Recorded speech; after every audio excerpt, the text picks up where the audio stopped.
नमस्कार मंडळी, आज अतिशय खास दिवस आहे, स्वामी प्रकट दिन। या पवित्र दिनानिमित्त मी आज अगदी वेगळ्या पद्धतीने स्वामींच्या आवडीचे प्रसादासाठी डाळीचे बेसन लाडू बनवले आहेत।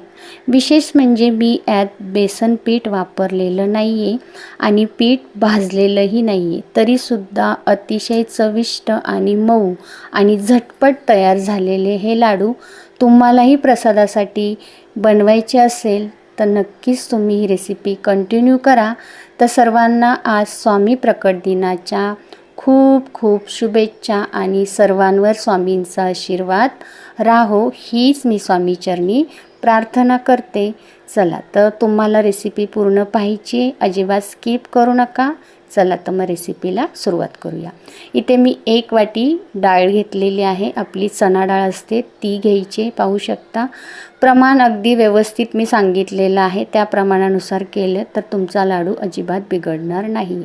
तर 1 मोठी वाटी डाळीला मी मीडियम वाटी तूप घेतलेलं आहे। तर तुम्ही तूप वितळून घ्यायचे आणि मीडियम गॅसवर डाळ छान अशी भाजून घ्यायची, छान लालसर होईपर्यंत। बऱ्याच जणांना बेसन पीठ भाजायचा कंटाळा येतो, लाडू तर आवडतात पण बेसन भाजायचा भरपूर कंटाळा येतो, त्यांच्यासाठी खरंच ही रेसिपी खूप सुंदर आहे आणि ह्या लाडवाला वेळही खरंच खूप कमी लागतो। म्हणून मी म्हणेल एकदा तुम्ही अशी रेसिपी नक्कीच ट्राय करा, नक्कीच हे लाडू बनवून पहा। तर मग आता मीडियम गॅसवर आपल्याला हे छान अशी डाळ लालसर होईपर्यंत भाजून घ्यायची। आता बेसन पिठाच्या लाडूमध्ये आपण थोडासा रवा घालतो, कारण की लाडू आपल्या टाळ्याला चिटकतात। तर ह्याच्यामध्ये तसं काही करायचं नाही, फक्त आपण ह्या डाळीचेच लाडू बनवणार आहोत आणि ते सुद्धा अगदी रवाळ आणि खूप चविष्ट। त्याच्यामुळे मी म्हणेल रेसिपी नक्की कंटिन्यू करा। पुढे मी काय काय केलेलं आहे तुम्हाला नक्कीच समजेल। आता आपली इथे लालसर डाळ बघा, छान अशी लालसर डाळ भाजून झालेली आहे। तर तिला एका चाळणीमध्ये मी आता काढून घेणार आहे। आता तुम्ही बेसनचे लाडू बनवता तरी तूप जरा एक्स्ट्राचंच टाकतात, तसं डाळीचे लाडू बनवताल तेव्हासुद्धा एक्स्ट्राचंच तूप टाकायचं, हे पण लक्षात ठेवा। आता छान अशी आपली इथे डाळ भाजून झालेली आहे। तर मी आता गॅस बंद करणार आहे आणि हिला आपण काढून घ्यायची म्हणजे काय करायचे, चाळणीमध्ये तिला आपण काढायचे, म्हणजे जे काही तूप असेल राहिलेलं ते खाली आपल्या कढईमध्ये निथळलं जातं। तसेच मी आता त्यामुळे अशा चाळणीमध्ये तुम्ही ही डाळ काढून घ्या आणि तिला पूर्णपणे थंड करायची।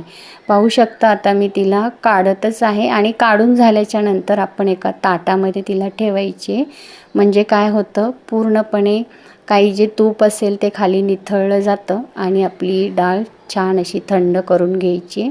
अर्धा तासामध्ये ती थंड होते, अर्धा किंवा 15-20 मिनिटातच थंड होते, जास्त वेळ नाही लागत। तर पाहू शकता तुम्ही इथे आता माझी डाळ थंड झालेली आहे। मिक्सरचं भांडं घ्या, मिक्सरच्या भांड्यामध्ये आता डाळीला ह्या घालून घ्यायचे आणि हिचं पीठ पाडायचे। तर सर्व डाळ मी ह्या मिक्सरच्या भांड्यामध्ये घालून घेतले आणि फिरवून घ्यायचे। तर बघू शकता तुम्ही मिक्सरचं भांड्याचं झाकण लावून मी आता ह्याचं पीठ बनवून घेणार आहे। तर तुम्ही कधी असे लाडू बनवले आहेत का? बनवले असतील तर कमेंट करून सांगा आणि नसतील बनवले तर नक्कीच बनवा। तर बघू शकता तुम्ही पावडर आपण करून घेतलेली आहे, बारीक चाळणीने चाळून घ्यायची। शक्यतो बारीक चाळणच घ्या, पुरणाची चाळण घेतली तरी चालेल। मी इथे पुरणाची चाळण घेतलेली आहे। पुरणाच्या चाळणीने मी आता सर्व पीठ चाळून घेते आणि जे राहिलेलं शिल्लक असतं ते पुन्हा आपण मिक्सरला फिरवणार आहोत। जे दाणेदार पीठ राहतं ते पुन्हा आपण मिक्सरला फिरवायचे आणि पुन्हा चाळून घ्यायचे। पाहू शकता आता एवढं माझं दाणेदार पीठ शिल्लक राहिलेलं आहे, ते मी पुन्हा मिक्सरला फिरवून घेतलेलं आहे आणि पुन्हा चाळून घ्यायचे। तर ह्या लाडू बनवण्याचा एक फायदा म्हणजे कमी वेळामध्ये झटपट लाडू हा तयार होतो, म्हणून नक्कीच मी म्हणेल तुम्ही हे लाडू बनवून पहा। तर पाहू शकता आता इथे जे थोडंफार काही शिल्लक राहतं ते काढून टाका। आता आपले इथे रवा लाडवासाठी पीठ तयार झालेलं आहे। आता आपल्याला ह्याच्यामध्ये रवा वगैरे काही घालायची गरज पडत नाही। बघू शकता छान असं आपलं लाडवासाठी पीठ रेडी आहे। तर पुढे मी 1 वाटी डाळ घेतली होती, तर तुम्ही तुमच्या गोडीनुसार साखर घ्या। तर मी इथे पाऊण वाटी साखर घेतलेली आहे, त्याच वाटीने तुम्हाला कमी घ्यायची असेल तर घेऊ शकता, जास्त घ्यायची असेल तर घेऊ शकता। पुढे ह्याच्यामध्ये मी 2-3 वेलच्या सुगंधासाठी म्हणजे छान सुगंध येण्यासाठी ह्याच्यामध्ये 2-3 वेलच्या साखरेमध्येच ॲड केलेल्या आहेत आणि आता इथे आपण साखरेची पावडर करून घेणार आहोत, बघू शकता। आता साखरेची पावडर करून झाल्याच्या नंतर आपण पुढे काही वेळातच लाडू बनवून घेणार आहोत, बघू शकता। आता इथे पावडर माझी रेडी झालेली आहे। आता पुढे आपण ज्या कढईमध्ये तूप होतं त्याच कढईमध्ये आपण पुन्हा गॅस चालू करायचा आहे आणि ते तूप फक्त वितळून घ्यायचं आहे। तूप वितळून झाल्याच्या नंतर गॅस पूर्णपणे बंद करायचं आहे आणि थोडंसं तूप तुम्ही काढू शकता, कारण की लागलं तर पुन्हा टाकता येईल। आता गॅस बंद करायचं आहे आणि हे पीठ आपण ह्याच्यामध्ये घालून घ्यायचे आणि व्यवस्थित मिक्स करायचे। लक्षात ठेवा, इथे गॅस अजिबात चालू नाही आहे, फक्त तूप गरम होईपर्यंतच मी गॅस चालू केला होता। आता पूर्णपणे गॅस बंद आहे। आता एकजीव करून घ्यायचे तुपामध्ये पीठ आणि आपण जी बारीक करून घेतलेली साखर आहे ती ह्याच्यामध्ये घालून घ्यायची।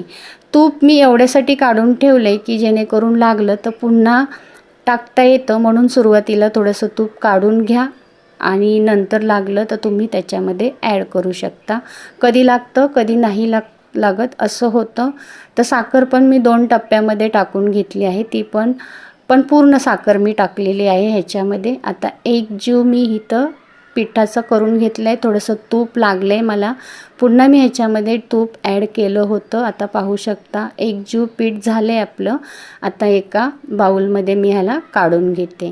आता तुम्ही 5च मिनटं ह्याला ठेवायचे, जास्त वेळ नाही लागत। 5 मिनटं ठेवलं की आपल्याला लगेच लाडू वळायला आपण घेऊ शकतो। आता ह्याच्यामध्ये तुम्ही तुमच्या आवडीनुसार काजू बदाम मनुके घाला। मी आता ह्याच्यामध्ये काजू बदाम मनुके घातलेत, पुढे थोडेसे पिस्ते कापून घेतले होते ते पण घातलेत मी आणि ते एकजीव करून घ्यायचे आणि 5 मिनटं पीठ ठेवून द्या किंवा नाही ठेवून दिलं तरी चालेल। तर पटकन लाडू वळले जातात आणि वळायला पण येतात, बघू शकता तुम्ही। आता मी लाडू वळायला घेते तर मस्त असे हे दाणेदार आणि मऊसूत लाडू तयार होतात। तुम्हाला मी दाखवते वळून आणि खरंच चवीला पण खूप सुंदर लागतात। तर जर अशी तुम्ही सोपी रेसिपी आणि तुम्हाला वाटली असेल तर नक्कीच नवीनच रेसिपी पाहत असताल, चॅनलवर नवीन असताल तर प्लीज एखादा लाईक करा, रेसिपी शेअर करा आणि चॅनलला सबस्क्राईब नक्की करा। बघू शकता आता आपले इथे मी एक एक करून लाडू तयार करून घेतलेले आहेत। पहा किती छान झालेत ना, दिसत आहेत पण मस्त। तर तुम्ही कधी अशी ही रेसिपी बनवली आहे का? बनवली नसेल तर नक्कीच बनवा आणि ही रेसिपी कशी वाटली हे कमेंटमध्ये मला सांगायला अजिबात विसरू नका। चला, तर स्वामींचा आशीर्वाद सर्वांवर राहो हीच मी स्वामीचरणी प्रार्थना करते। आणि तुम्हालासुद्धा जर आज स्वामी प्रकट दिनानिमित्त असा प्रसाद करायचा असेल तर नक्कीच करवा। आणि चला, मग रेसिपी तुम्हाला आवडली असेल आणि असे लाडू तुम्हाला बनवायचे असतील तर नक्कीच बनवा। भेटूया पुढील एका नवीन व्हिडिओमध्ये, तोपर्यंत सर्वांना बाय बाय।